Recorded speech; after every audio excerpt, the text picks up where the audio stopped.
today we have Deborah Biddle. So with a calm, level-headed approach, keen listening, insightful questioning, and a passion for individual and organizational belonging and thriving, Deborah Biddle influences individuals and teams to successfully rethink and redo the way they engage with people and make decisions. Deborah runs a diversity inclusion consulting, coaching, and training firm, The People Company, LLC.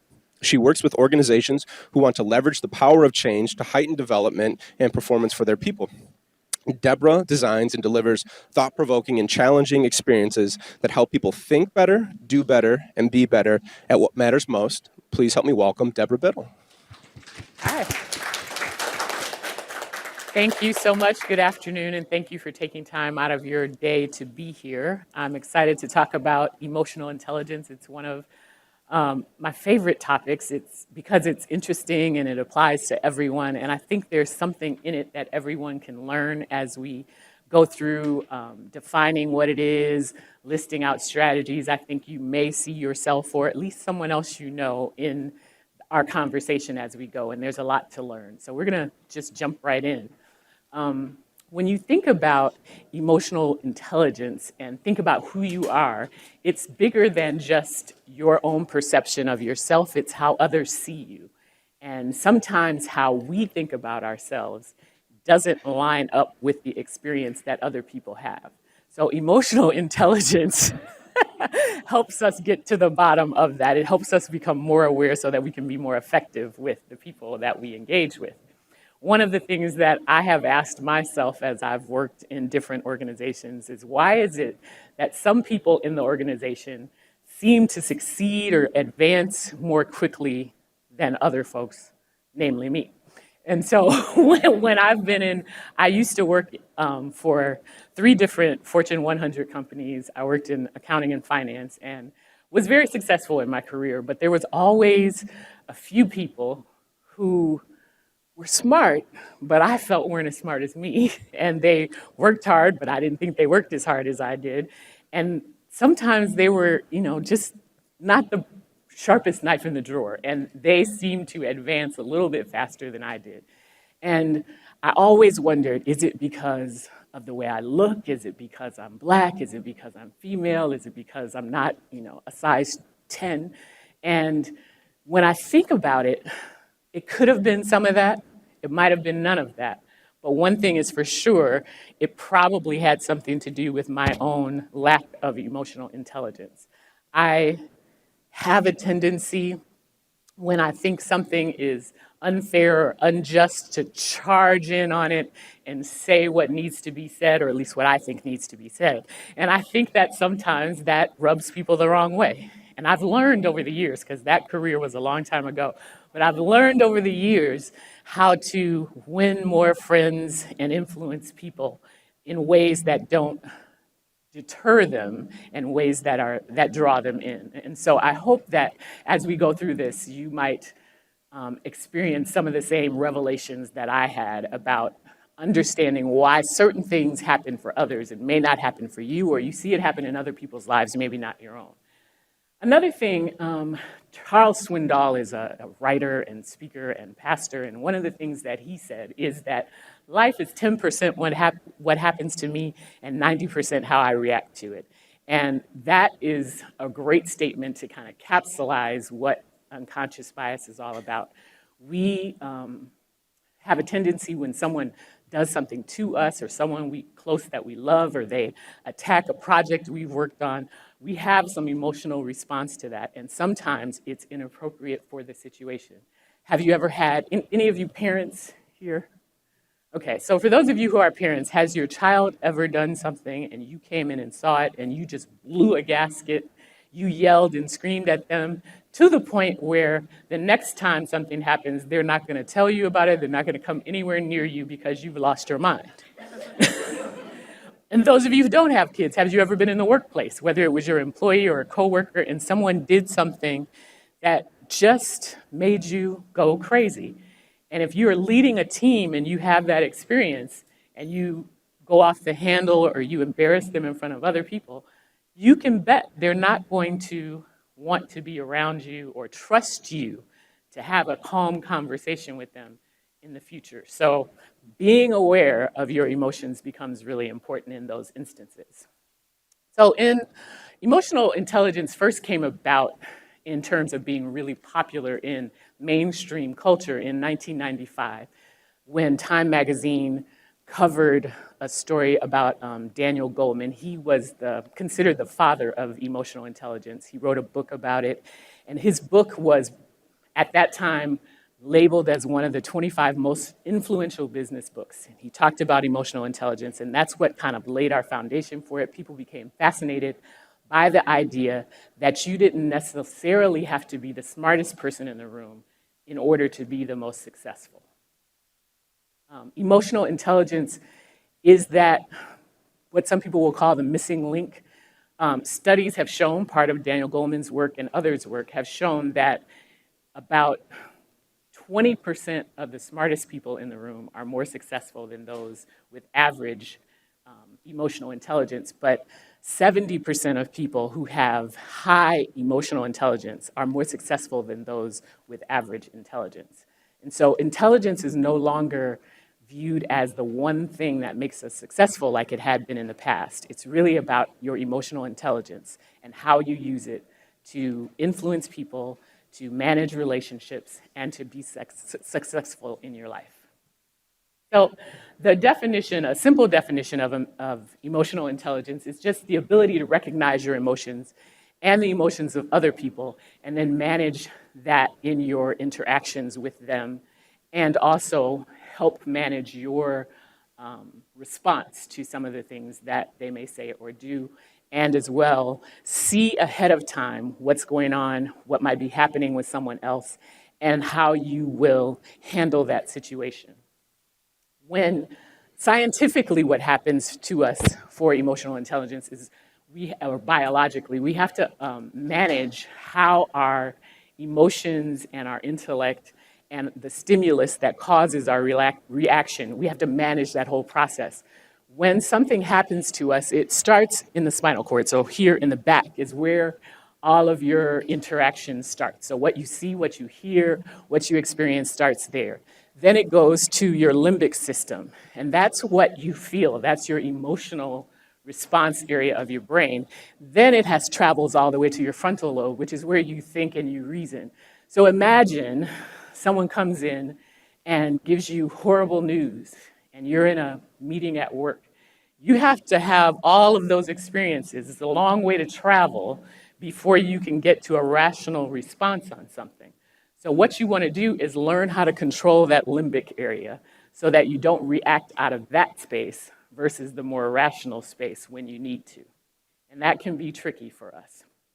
When we think about emotional intelligence or just our entire personality and all the various intelligence that we have, IQ is what most of us have grown up thinking is kind of central and core to our success in our lives. And IQ is just a measure of how well you learn. Most of us have taken some sort of IQ test at some point in our life. How well you learn is fixed. You either are going to be super smart and learn really quickly and really well, or you're not. And there's nothing good or bad about it. It just means you have to work differently in order to process information. Then you have your personality. Many of you may have taken, how many have taken a Myers-Briggs assessment? So a good number of you, or a DISC assessment, or a StrengthsFinder, or any number of those. So those have to do with your personality. And again, that is born out of your preference for a particular situation or not, or a given set of stimuli or not. And scientists believe, and sociologists and psychologists believe that that is fixed. It's not going to change. So if you take a personality test today, you take one 10 years from now, what your personality is in essence supposed to be the same if you answer those questions truthfully.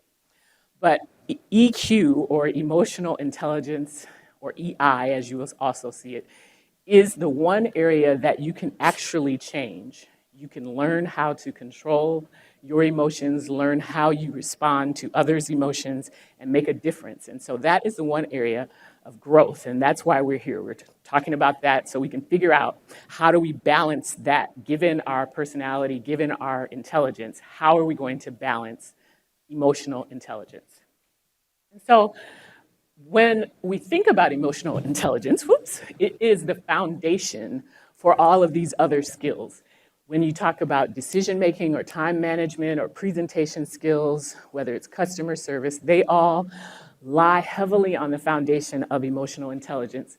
And that's what helps us to be successful in our lives. So we want to understand it and what it means for you so that we can make good choices about how we use our own emotional intelligence in our lives. With emotional intelligence, the research says that 90% of top performers have high emotional intelligence. 90%. So they may not be, they may not have graduated summa cum laude or be a Rhodes Scholar, but they will have very high emotional intelligence.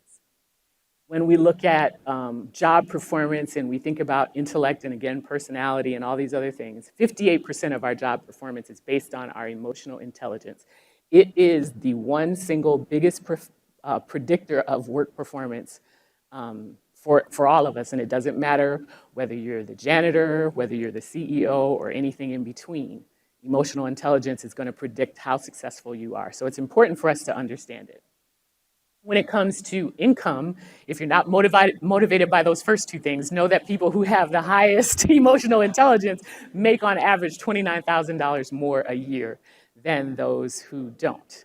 And then important to understand around that particular figure is that if you are able to increase your emotional intelligence by just 1 percentage point, that'll mean $1,300 a year more for you.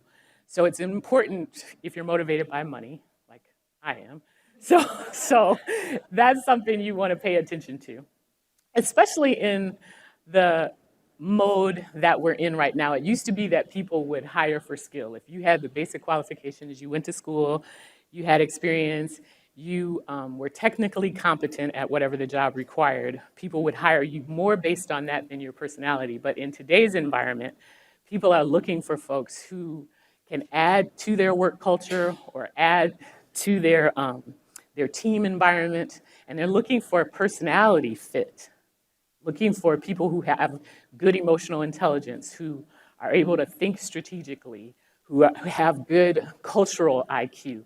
Those kinds of folks are the ones that people are tending to hire more and saying, we'll train you on the technical stuff because we believe you're smart and you get along in our environment.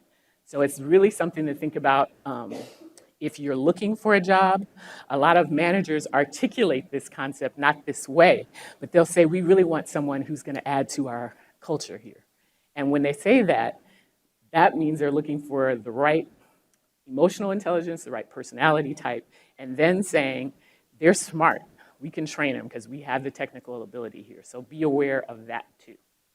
People who have high emotional intelligence want more of that because they believe that emotional intelligence will help us understand the effect of emotions. So it's good for us to know how what I say and do, my body language, my facial expression, how all of that affects and impacts someone else.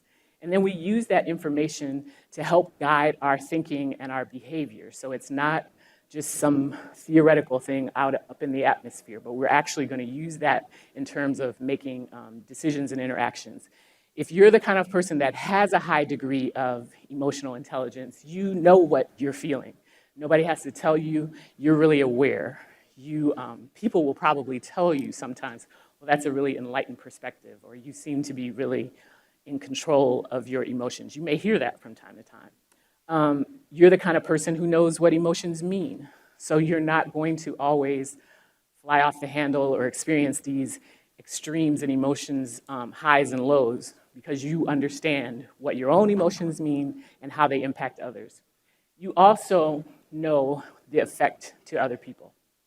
And signs of high IQ. So if you're an open-minded person, willing to consider the possibilities, that may mean that you're a person with high emotional intelligence.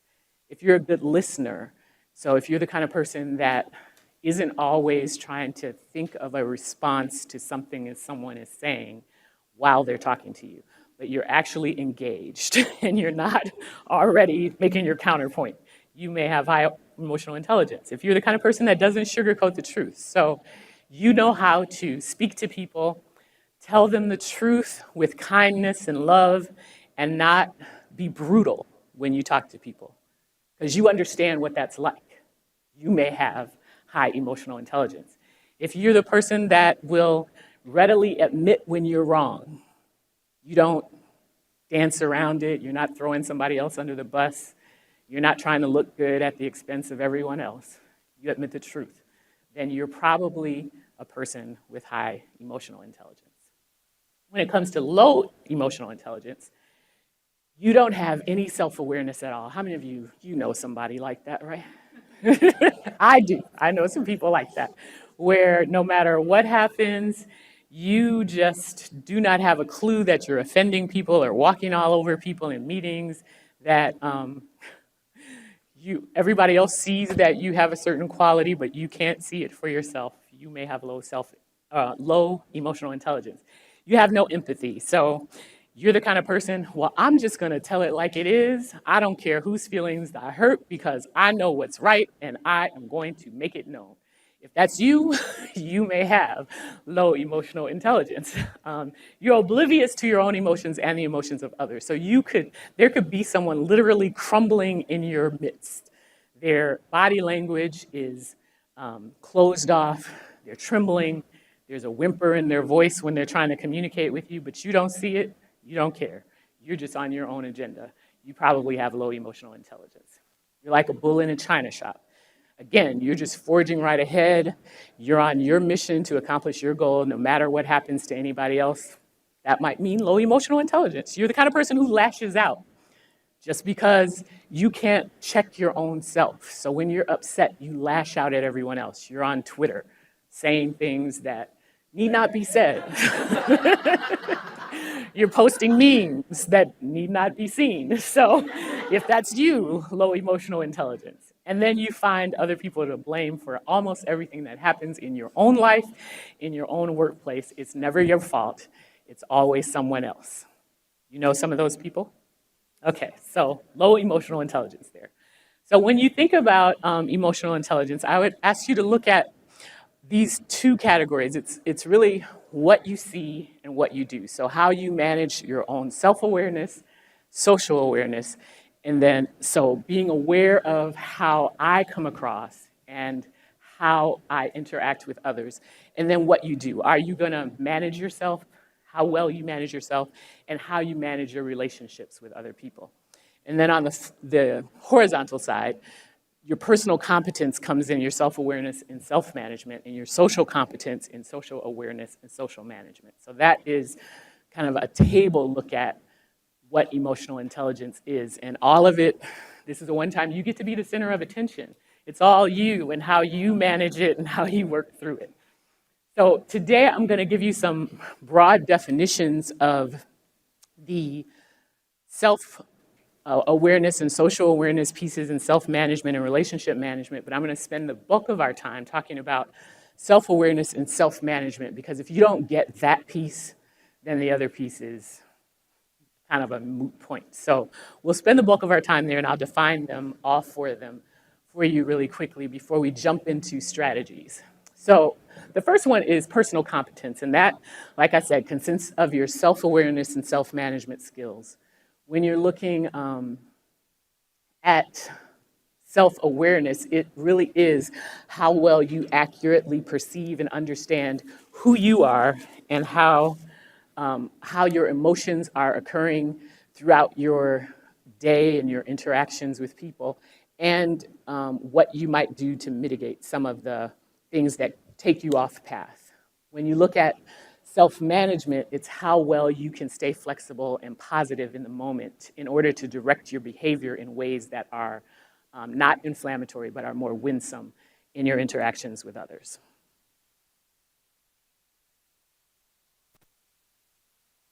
For social competence, it's about your social awareness and relationship management skills.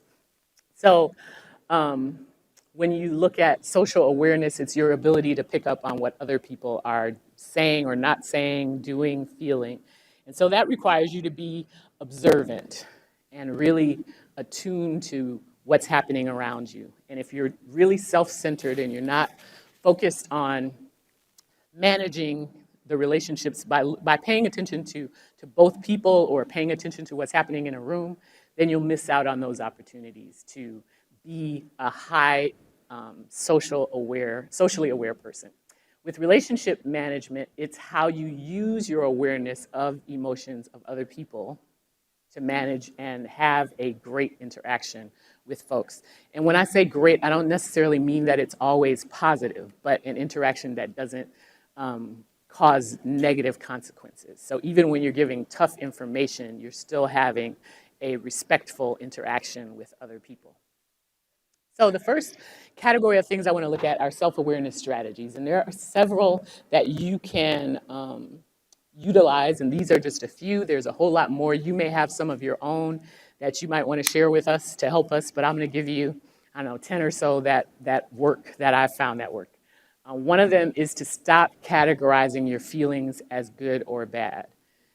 That automatically sets you up for defeat. If you're always saying, well, this is a good thought, this is a negative thought, this is a good emotion, a bad emotion, you don't want to do that, because feeling the emotion is important, and it's just an experience of emotion. It doesn't matter whether it's good or bad. You don't want to put a label on it for negativity. Just let the emotion be what it is so that you can decide how you're going to handle it. Noticing kind of the ripple effect of your emotions. I talked about earlier about blowing up at a child, or if you're in a meeting with colleagues and you have an overreaction, you want to make sure that you notice what the ripple effect of that is. Sometimes when, as a leader, if you go into a situation and you find yourself exploding, or just your body language is very tense, people see that. And so the next time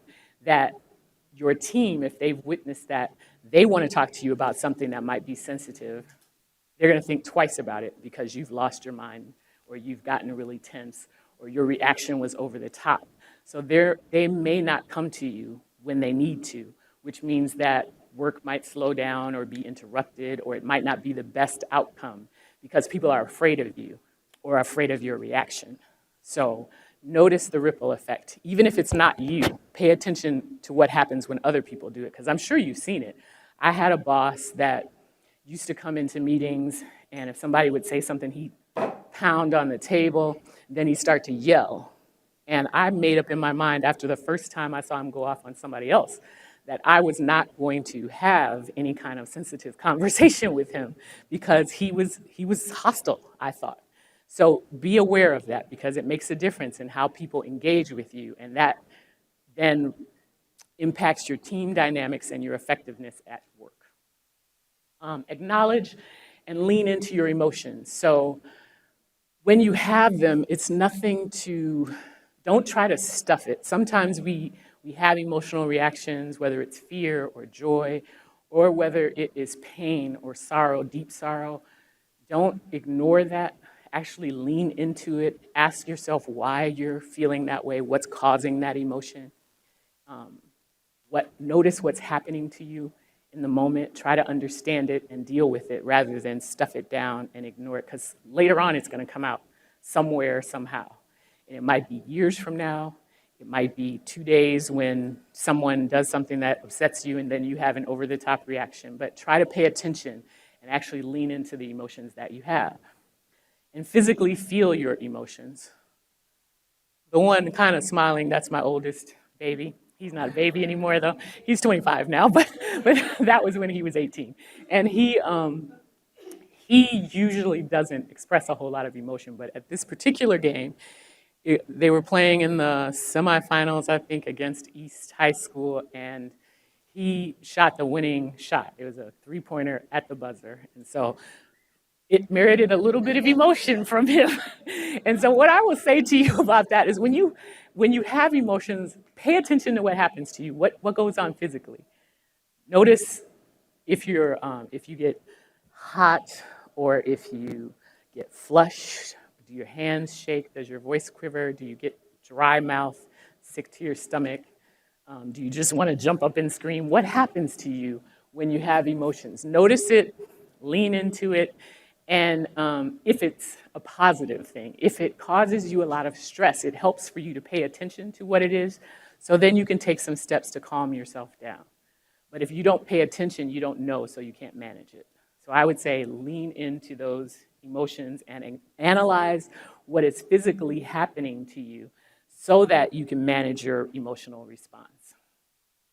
Know who pushes your buttons. I'm sure most of us have a person at work or in your life that just knows how to get at you. For me, it's not ever been a person at work, but in my personal life, I have an aunt who, I probably shouldn't say this because it's recorded, but I love her. Let me just say that I love her. But she has a tendency to, she knows just the right thing to say to just drive you crazy. Like, should you really be wearing that? Or you look a little heavier since the last time I saw you. And on and on and on. You have people you work with who might be the same way. People who might say, well, I saw you made a typo in that report. It's one typo. And they saw the one typo. And rather than say the report was great, they point out that one thing. So there may be people in your life who push your buttons.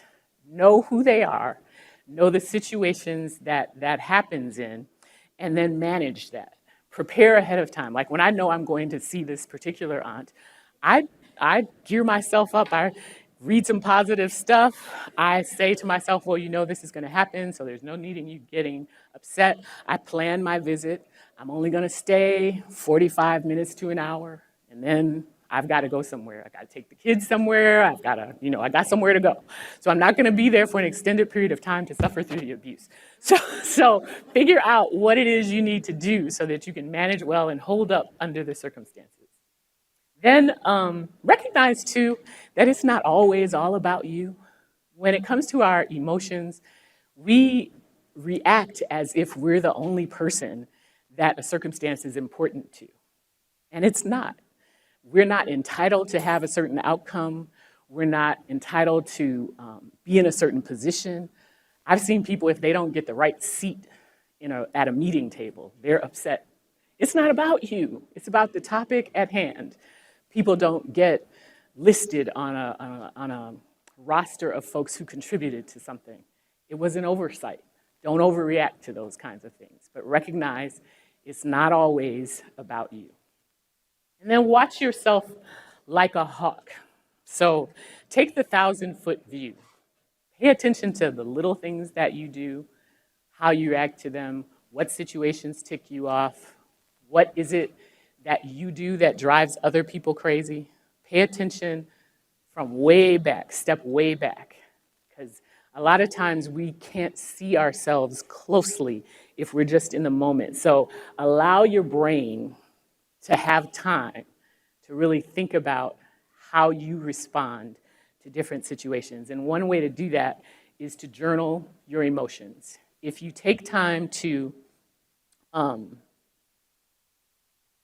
daily, weekly, I'm not a big journaler, so I would say I'll do it occasionally. But whatever rhythm works for you, if you process what happens to you nightly, then do that. But look at what those things are. Write them down, create an action plan for yourself.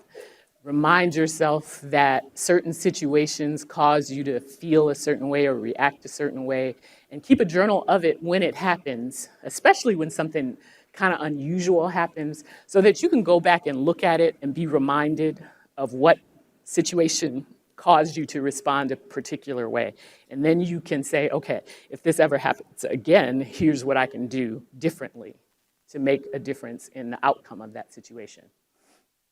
I love this quote by Mark Twain. It says, it's easier to fool people than convince them that they have been fooled. So one of the strategies is don't let a bad mood fool you. Sometimes we are in a really horrible mood and we make decisions that are not the best for us. So don't do that. If something horrible has happened to you in your life, that's not the time to make decisions. Funeral directors always tell people don't make big decisions after a death has happened to a close loved one. I'll say anything traumatic or emotional, If it's causing you to feel sad or depressed or melancholy, that's not the time to be making important decisions in your life. It's not the time to decide you want to break up with your spouse of 10 years or break up with your friends. That's not a good time. It's not a good time to make a business decision. So wait till that moment subsides and you can think more clearly. And then at the same time, don't let a good mood fool you either. A lot of times we're excited and we're happy because we got a promotion, and then we go out and buy a new car, and then we realize we didn't have any money for that. We really can't pay for that. Don't do that either. So be careful and be balanced in your decision making. Moods are just that. They come and they go, sometimes in seconds, and we're not best advised to make a decision about anything really important based on the mood we're in. Give yourself time to calm down and to think rationally. So back to that graph or that image I showed you several slides ago, give yourself, your sensory self, time to get past the emotion to the frontal lobe so you can make a good, balanced, rational decision. So, and then discover the source of your emotions. Ask yourself why you do the things you do. Many times we recognize we have emotion, we make decisions, we're experiencing frustration, anger, joy, but we don't ask ourselves why. What causes it? What is it really that makes you angry about a particular thing? I primarily am a diversity and inclusion consultant, and so I'm often in discussions that are very tense or sensitive for people. And sometimes, it doesn't happen often, but sometimes somebody will say something that makes me angry. And I have to step back from that and decide, why am I angry about it? And most of the time, it's related to something that happened to me when I was a kid, or something that happened really similar to what they're talking about. And it just brings up some history for me. And so now that I know that and I've taken the time to analyze that, the next time it happens, it doesn't bother me. So ask yourself why, because that's important. And then know if there's people who can help you get through something, understanding that when you figure out why, is there somebody who can come alongside you and help you get through and help you process that information too. So another strategy is to check your values and beliefs against what you say and do. We oftentimes will say, oh, I'm so honest, and then 5 seconds later, you're telling that little white lie about something. Integrity is really important to me, but you stole a ream of paper from the office because you needed some at home. Or, it could be any number of things. And just make sure that if you say you value honesty, integrity, compassion, whatever it is, that actually lines up with what you say and do. Because people hear what you do more than what you say. And when there's a disconnect, that changes the impression about what people have about you, no matter what you might say you believe. So be aware of that. And then check yourself.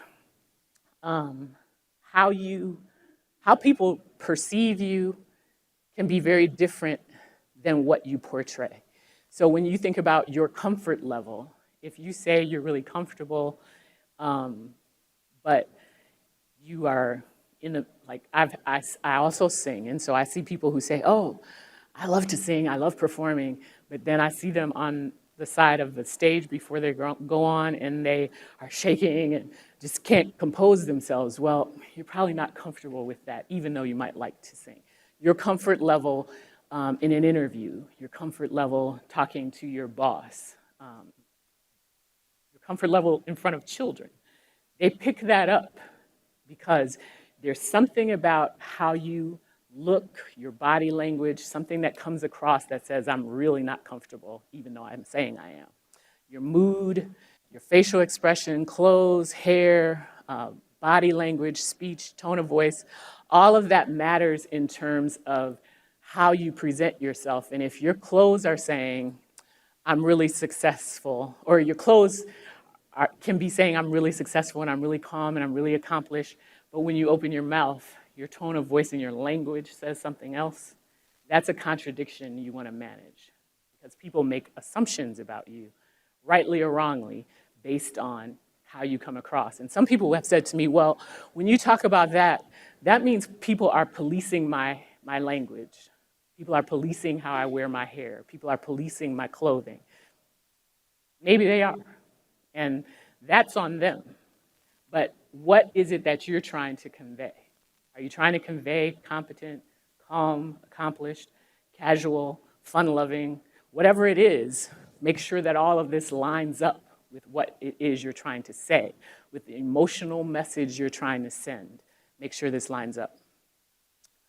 Look beyond yourself. So if you are having trouble expressing your emotions or understanding your emotions, one of the things you might try is allowing yourself to experience other artists, whether it's through music or through painting or a photograph, poetry, a novel. Sometimes they can say it better than you can say it for yourself. I love movies, and so there'll be certain movie characters that will convey a feeling better than I can. I just recently went to see The Lion King, the new one. I've seen all of them multiple times. I told you my son was 25, so when I was pregnant with him, the original one came out, so I had to go see it again. And every time I see the scene where Rafiki takes Simba to the river and he's telling him, well, Mufasa comes in his spirit form and speaks to him, and he tells him, you know, remember who you are. It makes me cry every time. But besides that, I think about my own sons and what I want to tell them and what I want to convey to them. And Mufasa says it better than I ever could. And so when we get to that part and they're with me, I'm like, see, watch this part.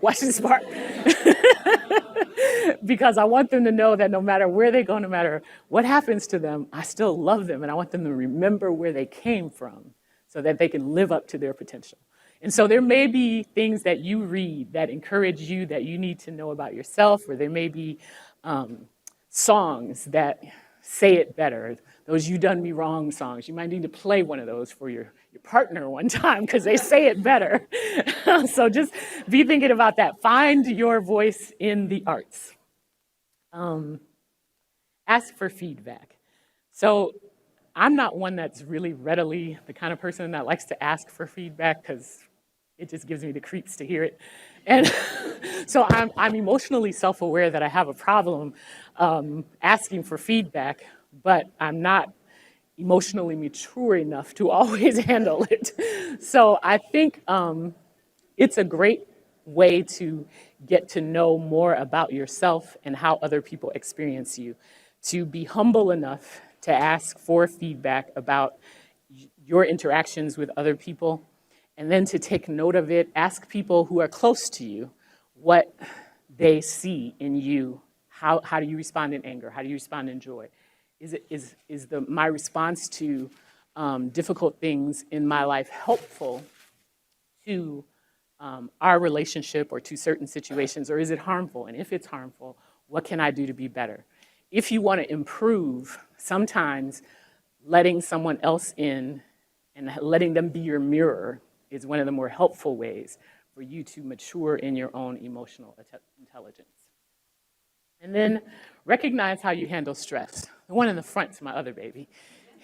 He's 20. Now look on his face. He is focused. The stress of being in a race propels him to go faster. Now look at that kid. He's a little bit stressed because he's behind. And so how do you handle stress in your own situation? Does the stress of, or the pressure of a situation help you to succeed? Does it propel you forward? Or does it immobilize you? Does it cause you to panic? Does it hinder you from accomplishing the goals that you have? Understanding that can help you create some strategies so that you can be successful at what you want to do. So know how you respond to stress. And then decide what you want to be known for and be that. I like this picture of these women because they all have different personalities. It's clear by what they wear, what they're wearing and how they're standing and all of that. And they've decided who they are, and they're standing there proud and firm in it. When it comes to your reputation in the workplace, when it comes to the friends that you have, the people that are in your sphere of influence, Do they perceive you the way you want to be perceived? Is your brand clear? As a professional, is it clear? When people think about your work, are they saying that it's high quality? Are you known for being efficient? Are you known for being capable? Are you known for being forthright in the workplace? Are you known for always getting the job done, no matter what it takes? Are you known as the kind of person who can collaborate with anyone? Are you known for being the kind of person that can corral teams together to accomplish bigger goals? Whatever it is that you want to be known for, be that, and be it in a way that it's evident to everyone else around you.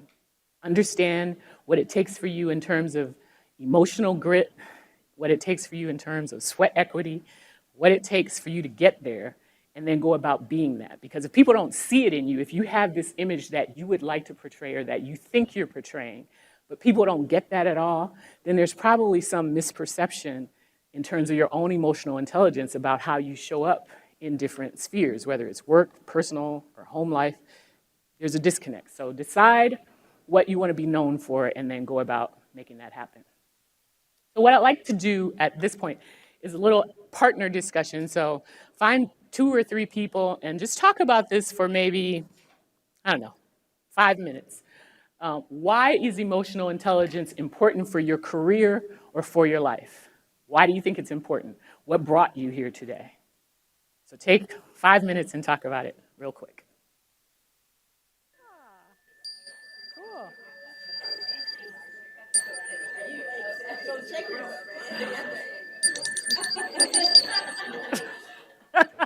Welcome back. I found this under here. I'm like, oh, toys. So thank you for taking time to talk about that. Anybody want to share one of the reasons why emotional intelligence is important for you? Yes. I also can't manage it. So I have really good attention to work, but sometimes I think with my heart and then it comes out of my mouth and I want to try to pull that. Okay, all right. Now, this is not meant to insult, but when you said it, it just reminded me of something one of the older ladies at my church used to say when I was little, and it was, sweetie, everything that comes up doesn't need to come out. So maybe just plant that in the back of your head. But not just for you, that's kind of for all of us. But anyway, all right, anybody else? Yes. I do fundraising, so it's a lot of relationship building with people, and so I know what my goals are and what I would envision their goals to be, but when I'm having these relationships, I need to make sure that I'm listening to what their focus is as well. Like, I know I really want to build a new dog run or whatever it might be, but if that's not what they're feeling, then I need to make sure to listen to that and find how they can help my organization too. So that's great. And I think most of us, when we have an agenda of our own, we kind of want to run with it. And when we have, to her point in the back, when there's something that we feel like we just really have to get it out, we want to get it out. And I am so guilty of that myself. I've had that happen a number of times and had to remind myself of what the old church lady used to say. So I get it. And it's just, this next section is going to talk about self-management strategies. So hopefully some of those will help us all with that. The first one is just breathing. Science says that about 20% of our oxygen is used to supply the basic complex kinds of thinking and management of our emotions. And so if we're taking really shallow breaths, we're not getting it all. The first breath is going to go to making sure our heart's functioning, making sure, we can move our limbs, and we do all of that. But if we don't take the time to really deep breathe and give ourselves a chance to process and function, we're missing out, because all of the breath goes to maintaining your bodily function before it goes to thinking and act your intelligence management areas. So because of that, stand up, everyone. I'm going to count it out for you. Now, do you all know where your diaphragm is? So it's right underneath where your rib cage, the start of it. And when you breathe deeply, you should feel your diaphragm expand. So if you take a breath in, You should see your stomach should feel full and go out. When you release that, it should go in. So I'm going to count off 4 counts, 1, 2, 3, 4. Breathe in, hold it, 2, 3, 4, and then release. 1, 2, 3, 4. Got it? We'll do it 4 times. Okay. Breathe in. 1, 2, 3, 4. Hold. 2, 3, 4. Release. 2, 3, 4. In, 2, 3, 4. Hold. 2, 3, 4. Release. 2, 3, 4. You can have a seat. I'm only going to do it twice. But you get the idea. So the more often you do that, if you feel some stress or tension coming on through your day, just stop or go to the bathroom, go outside, kick back at your desk, and just take a few deep breaths, because that will give you more oxygen in your brain to be able to process complex feelings and thoughts. It'll give you time to slow down, too, before you respond. One of the other things you can do is make a list of what emotion is happening to you and what reason is happening to you. So if you have a decision you're trying to make, list on the one side the emotional reasons why you're trying to make this decision, and on the other side, list the rational things about that decision. Ask yourself, is there anything on the emotional side that might be clouding your perspective about the decision? On the rational side, ask yourself, is reason kicking in to the point where you're ignoring something that's critical from your emotions that would help you make that decision? So taking time just to say, normally we'll say, I'll make a list of pros and cons. I'm asking you to forget the pros and cons. Make a list of emotions versus reason to help you make the decision. The next thing you can do is tell other people about your goals, to have somebody hold you accountable. When we're trying to change behavior, a lot of what is entailed is about motivation. And one of the ways we can stay motivated is if we have a person that we let hold us accountable to a certain positive change we want to see in our life. So if there is a habit you're trying to break, if you get in meetings and you always have to talk first or you always have to have the last word, have somebody hold you accountable for how many times you raise your hand, how many times you monopolize a conversation, and let them give you the feedback. Be humble enough to receive the feedback so that you can change that behavior. Because again, that'll help you self-regulate. It'll also help your relationship with others. Maintain your sanity. Don't let emotions take over. Recognize the symptoms. We talked earlier about recognizing what physically happens to you. If you start breathing more shallow and more quickly, whatever it is, if there are people, circumstances that are happening to you, maintain your sanity. Keep the peace. Don't let your job or people in your life make you crazy when you're under attack. Don't let people cause you to leave no doubt that you are nuts. Just take over. Try to maintain some peace in order in your life. And one of the ways to do that is to count to 10. You've probably heard this before, but what counting to 10 does is give you time to calm down and to make a rational decision, to let that sensory experience, whatever it is, get from your emotional place to your frontal lobe place so that you can think clearly. And so just stop and count to yourself in your head, or if you have to do it out loud, just count to 10. That'll give you time to regroup and make a rational decision about what to do. Sometimes we need to take more time than that. We need to sleep on it. So if you have a big important decision to make, or there's an interaction that you know is going to be tense with somebody, if you can give it overnight, that gives you time to process it a little bit more. It gives you time to calm down, helps you to regain control of your emotions. Sometimes just giving space will help you to be able to make a better decision and have a more positive interaction with someone. If you're going to have a difficult or a crucial conversation, one of the strategies in that book, if you've ever read it, is to pre-plan the conversation. Write down what you're going to say, know what the issues are, state them with some care and some concern for the person, talk about how it made you feel, talk about what the consequences would be, but give yourself space to time and to plan that out, and space for that person also to prepare for those conversations. Because you don't want them to be heated, and giving space and time for that will help. One of the things we can do is sleep better. Most of us are attached. We have an extra appendage, be it phone, iPad, whatever. We're connected all the time. And so we are so dependent on our gadgets and our technology many times that it disrupts our sleep. So one of the strategies that helps with emotional balance is to unplug at least 2 hours before you go to sleep at night.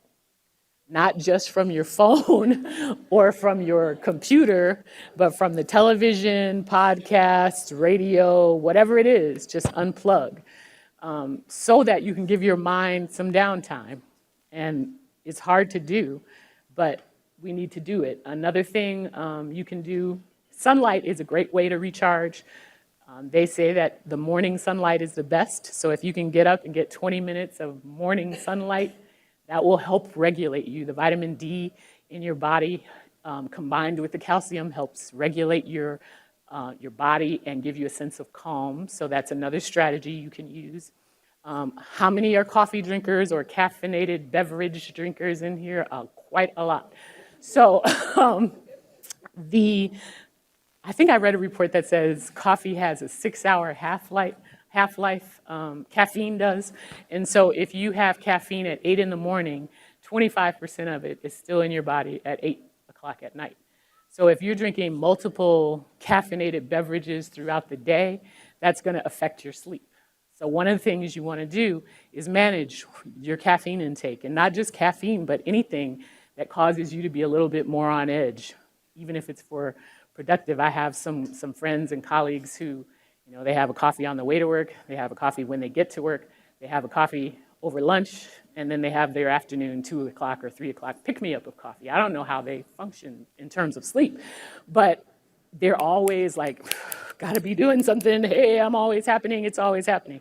So that interrupts your sleep though. So be aware of that and try to manage that, because sleep is necessary for us to have good mental acuity and emotional balance. So make sure you're getting your sleep.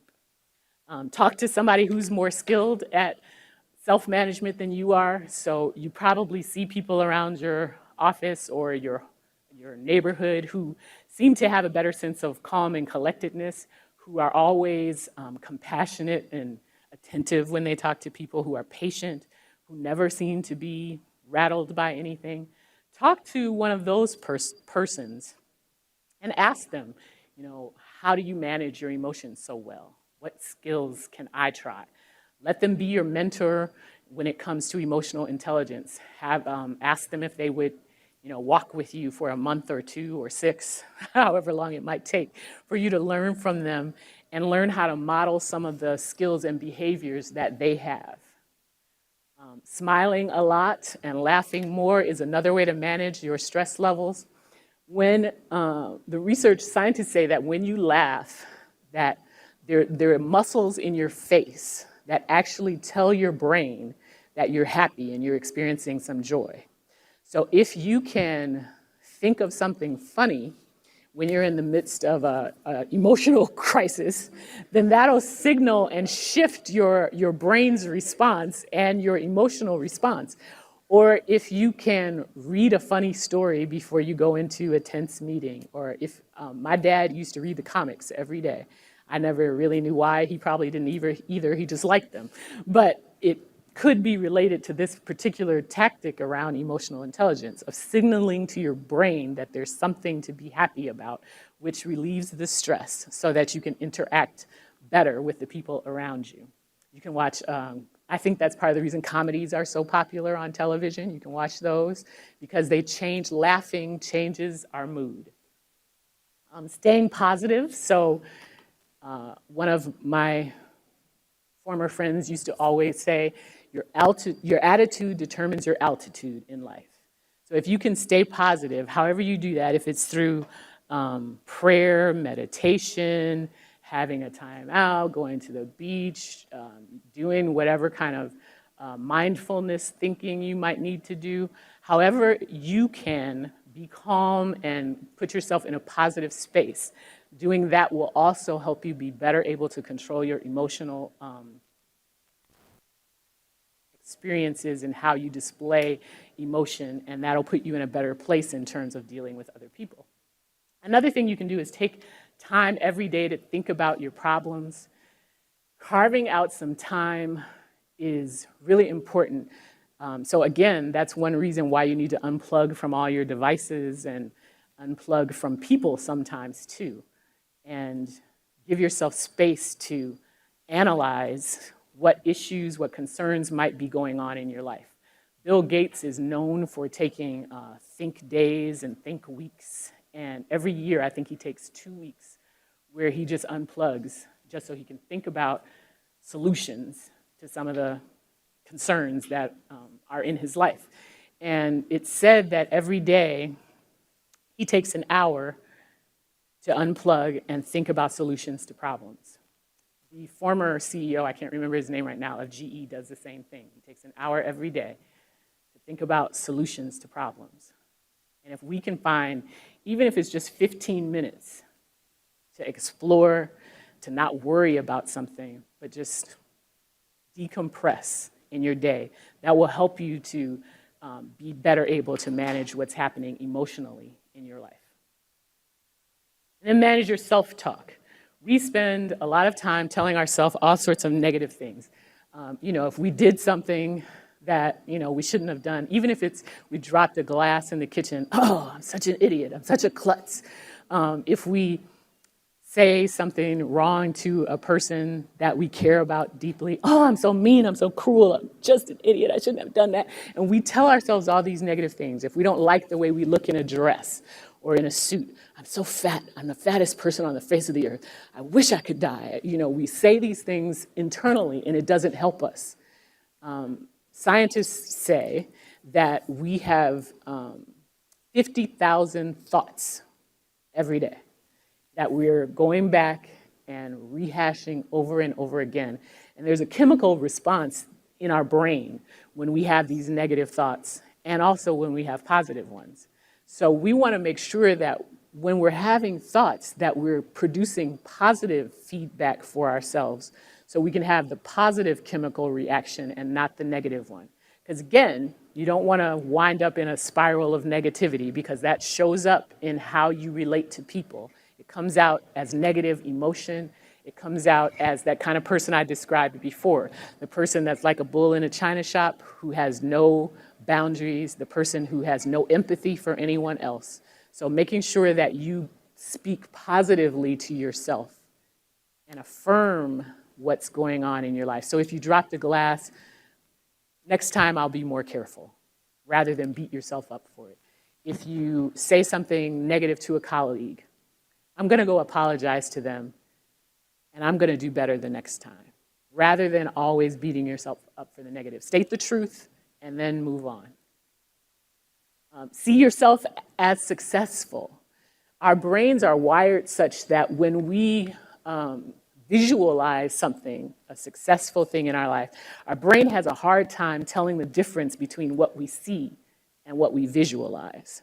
So if you make a habit of visualizing positive things, visualizing yourself doing really well in an interview, visualize yourself making a killer presentation, visualizing yourself having a really tough, hard conversation with a friend or a colleague, but the outcome of it being really positive, one that you can move forward from. If you visualize these positive experiences, your brain responds to that and logs that in your memory. And so when you get into the situation for real, that'll be a memory. It's kind of like muscle memory, where your responses in the moment will be similar to the positive outcome that you visualize, the positive behaviors that you visualize. So visualize, see yourself successful. And then focus on what you have rather than what we don't. A lot of times we spend years, in some cases, bemoaning the fact that we don't have certain material things. We think about jobs that we could have had, and we spend years saying, well, I should have had that job, or if I had just done this, I would be in that I should have all that money. I should have that house. I should have, we spend all this, I should have, rather than being grateful for what we do have, grateful for the little things, grateful for the big things, grateful that we have a job rather than the alternative, grateful that we have a place to live. Gratitude opens up our hearts to more positive experiences, and we start to see the good and the positive in others as well as ourselves, and then we operate out of that because we're in a more positive place. So be grateful and be thankful for what you have rather than what you don't. Then maintain synchronicity. This goes back to the awareness skill that I talked about earlier when I talked about check yourself and your facial expressions, your body movements and body tone versus what you say. So a lot of times we'll say, oh, well, I feel really good about this decision. I can't wait to get started on this project. But there's something in your body language that is saying just the opposite. So when people experience you, they feel like you're not telling the truth or that you didn't really mean what you say. So if you want to manage your own self, your own emotions, make sure that what you say lines up with what you portray. What you're doing and what you're saying and how you look, all are sending the same message in it, and that is a message you want to send. Talk to somebody you trust who's not vested in your outcome.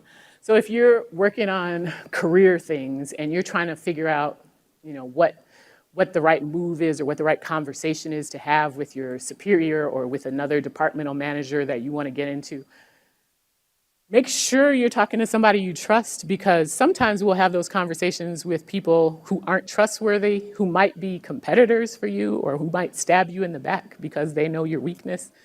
Be careful about that, first of all. So make sure that you trust them. Make sure that you're getting input from people who you've given permission to tell you the truth.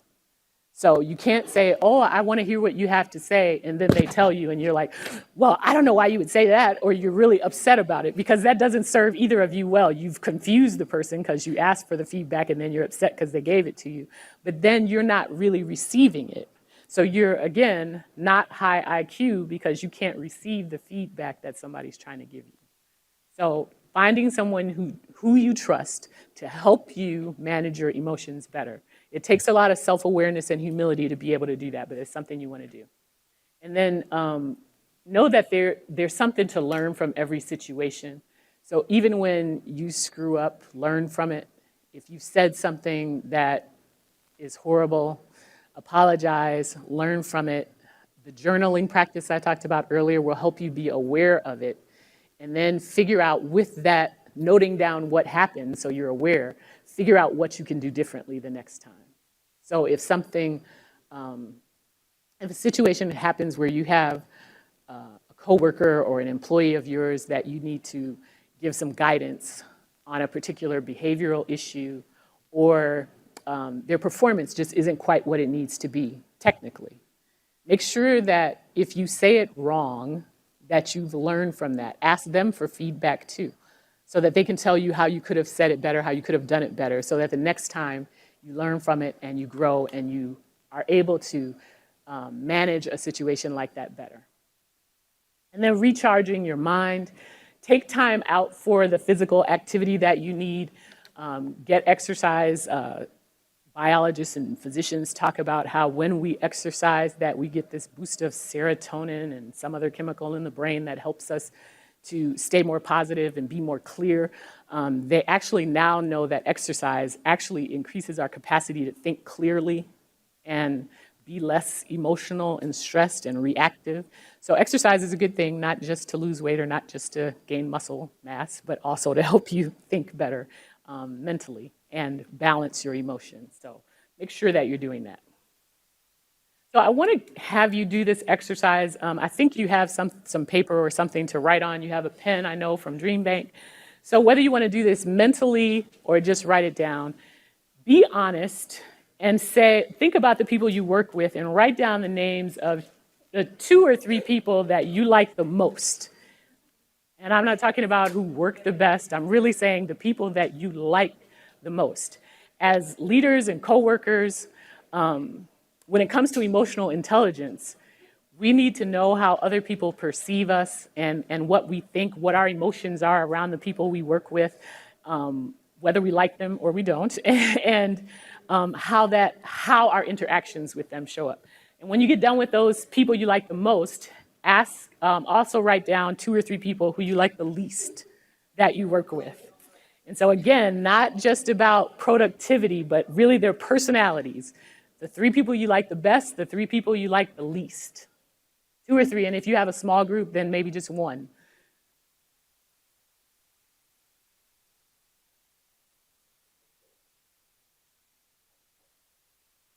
And now think about what subtle messages you might be sending to the people on the bottom of the list that may communicate that you don't like them as much as you like some of their coworkers. So think about that. What are you subtly communicating?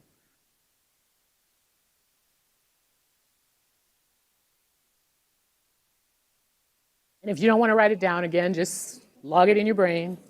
Make sure you take these papers home with you.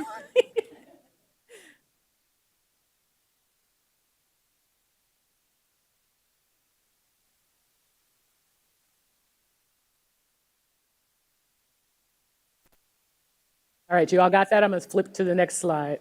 There's more questions. Okay, so the first thing I want to ask you, is there a difference in the amount of time you spend in casual conversation with the people who you like the most versus the people who you like the least? Is there a difference? Yes, yes. Okay. Is there a difference in your body language when you relate to the people who you like the most versus the people you like the least? Okay, and is there a difference in the mental chatter you experience about the people on the bottom of the list? And by that I mean, oh my God, here comes Judy. What am I going to do now? Okay, so now that you have put these people in these different categories, what can you do based on the strategies we talked about, and some you may have of your own? What can you do to have a positive experience with the people you like the least? What can you do so that you manage your body language, your mental chatter, your tone of voice, your engagement? What emotional intelligence skills can you use to have those interactions be better, to decrease the negative mental chatter? Yes. Pardon? Be open-minded. Yep. What do you mean when you say that? Because you have something, you have a feeling that the person is a bother or you don't like a person that much, but when they approach you just think of what food are they bringing. Okay. All right, that's great. Thank you. Anybody else? What can you do to change your response to make it a more positive experience? Yes. Smile a little more when they're around, So she said smile a little more when they're around. just to kind of change my mood. Yes, so we learned that smiling helps the brain think differently. So you change your mood so you feel more positive when they're around. Yes. Prep yourself for that interaction. Okay, what if they just kind of walk down the hallway and you just... Here we go. I can handle this. Okay, all right, good. So positive self-talk, yes. I say to uplift or to self-empower the person. How would you do that? Just go and have a positive attitude, look at their weaknesses, and be willing to work with them to show how they can improve. Okay, that's great. And so one thing I would say too is recognize that it might not be them, it might be you. Mm-hmm. You might be the one with the problem. So recognize that too and shift accordingly. Who else? Yes. Sometimes I do this where I have like a little mantra for that mental chatter of like empathy in some way. So my grandma used to always say like, it's harder to be them than be around them. And so sometimes I'll have that going through my head, like it's as hard for them to be them as it is to be around difficult people, and that should be kind. Okay, did you all hear that? Okay, great, that's good. Harder to be them than to be around them. Mm-hmm. And it could be too, it's harder for them to be around you than it is for them to be you. So it goes both. It goes both ways. Anything else? All right, so as you wrote down your list, I would challenge and encourage you to think about those people who are on the bottom of your list, why they might be on the bottom of your list. Think about whether it's you or whether it's them or a combination thereof, and really work on, today when you go back to the office, tomorrow and next week, changing your perspective about your experience with them. Practice some of these strategies and see if it will make a difference in your relationship. Because the goal for you is not to have other people think that you're emotionally intelligent, but for you to be it and for you to know it so that you can have good relationships with the people who are in your sphere of influence and that you can manage social situations better. And then that way, you won't have to worry about what people think about you because they'll just know that you're a pleasant and emotionally stable person to be around. So one other area I wanted to talk about, which is a little more sensitive, is knowing what bias you have. I just named a few of them here: racism, ageism, genderism, and sexism, and then that they lead to discrimination and harassment. So for yourself, be aware of the bias that you might have. We all have some of some kind. Some of them are based in past history or experience. Some of them are based in, just perspectives that are floating around out there that you've latched onto. Try to dig into that and understand what's causing it, because that helps you to be more emotionally intelligent and more influential, more inclusive. And if you want to win friends and influence people, you need to be able to embrace people and not have the, oh my gosh, here comes so-and-so experience, but dig in, like this gentleman said, and get to know them and think positive and have a positive experience with them. So understand where your bias might lie to avoid the problems of discrimination, harassment, or preferential treatment. Because that happens too. I know for me, when I like someone a lot, I probably default to giving them more of my time, more favors, because they're easier for me to get along with. That's a bias, just a they're like me bias. But somebody else can be completely different. That doesn't make them less valuable or less interesting or less productive to the organization. I just have to figure out a better way to engage with them. And so taking the time to figure that out is really important. And then know that change is going to happen. If you're in the workplace, things are going to happen. People are going to get laid off. Companies are going to lose money. Reorganizations or restructures are going to happen. Bosses will change. Job functions will change. And you need to prepare for that. So don't let it catch you by surprise, because you can prepare for these things ahead of time. If you're paying attention to what your business does and how they're doing in their particular industry, you can see if things are going bad in the textile industry that perhaps you might need to prepare for a move. And so don't let that catch you off guard, because that can cause an emotional, stressful situation that can be very traumatic. I used to be a career coach, and almost all of the people that I coached who were let go from their jobs, they knew something was wrong before the person ever came to them and said, "You're out of here." Don't let it catch you off guard, because when they came to me, they were at some of the lowest places in their life they had ever been. And so my job was to rebuild confidence and rebuild skills and help them get employment, which we were able to do. But you don't have to be in that place. You can read the handwriting on the wall, see the signs, so that you can prepare yourself emotionally, whether it's a relationship, friendship, whether it's a work situation. Look for the signs. Know that change is going to come and be prepared for it when it happens. And then it is your move. Emotional intelligence is a popular thing to talk about right now in workplaces and in community forums and spaces. But just because it's popular doesn't mean everybody's going to do it, should do it, or has to do it. It's up to you.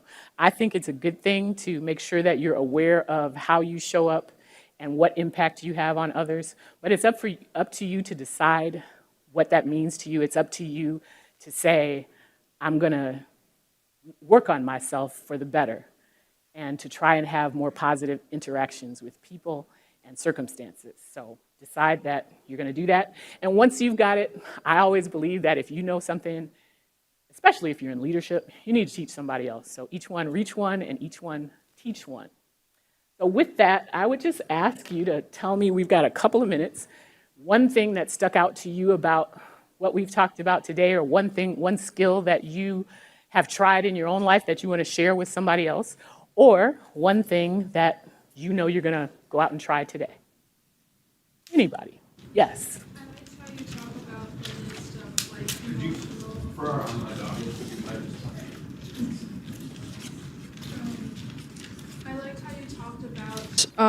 your list of emotion versus reason, and how you talked about like not to really devalue like the emotional side, but also to address how your reason you can learn also from your emotions to make like a like an impactful decision and a good decision.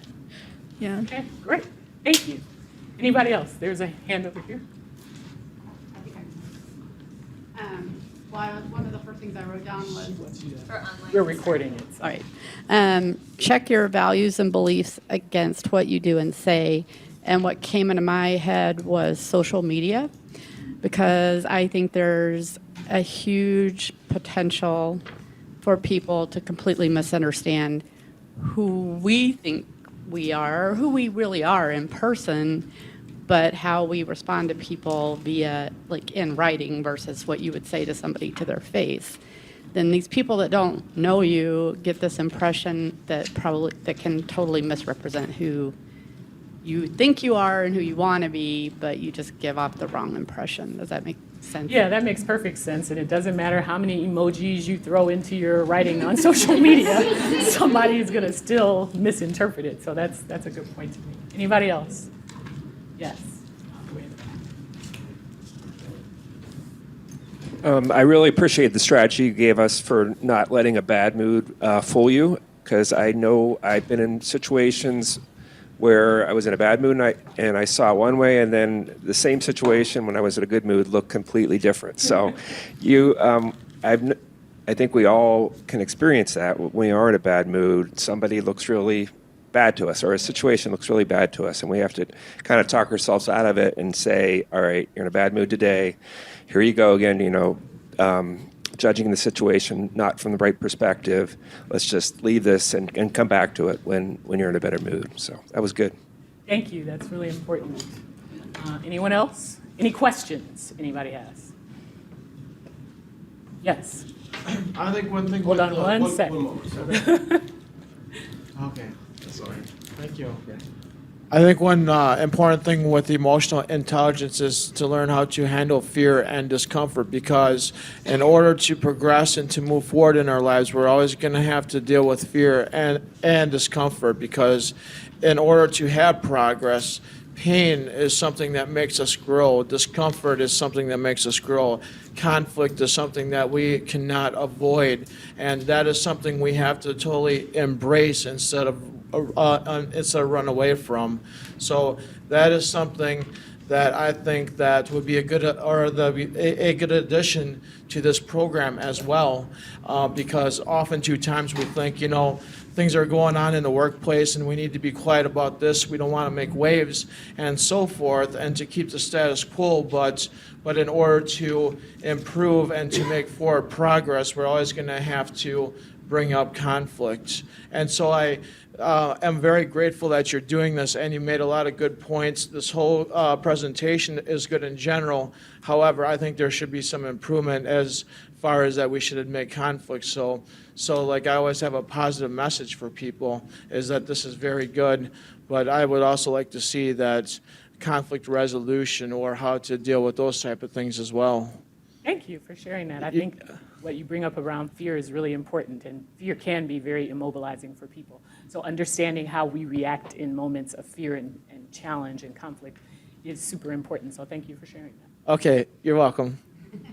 Anybody else? I usually do talk about it. I forgot. So it's all good. Anybody else? Any more questions? All right. Well, thank you for coming. I appreciate you taking time to be here.